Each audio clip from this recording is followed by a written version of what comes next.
শ্যামসুন্দরী মায়ের এই হাসি মাখা কোমল মুখটা দেখার জন্য আমার মতো তোমরা অনেকেই অধীর আগ্রহে অপেক্ষা করছিলে, তাই না? ভিডিও শুরুতেই যে সাজটা দেখলে সেটা মায়ের রটন্তী অমাবস্যার সাজ। আমি মাকে এতগুলো সাজে দেখেছি, কিন্তু বিশ্বাস করো লাল পাড় সাদা শাড়ি পরলে মাকে ছোট্ট একটা বাচ্চার মতনই লাগে। এই যে এত মানুষের দূর দূরান্ত থেকে মাকে দেখার জন্য ছুটে আসা, মাকে ঘিরে সবার আবেগ, ভালোবাসা, মনস্কামনা।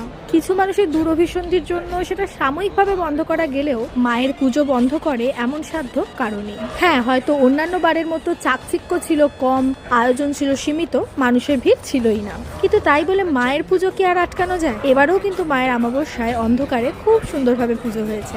আর ভিডিওটা যেই মাত্র আমি হাতে পেয়েছি, আমি তোমাদের সাথে শেয়ার না করে তো থাকতেই পারলাম না, কারণ আমি জানি এই মুখটা দেখার জন্য হাজার হাজার মানুষ অপেক্ষা করে আছে।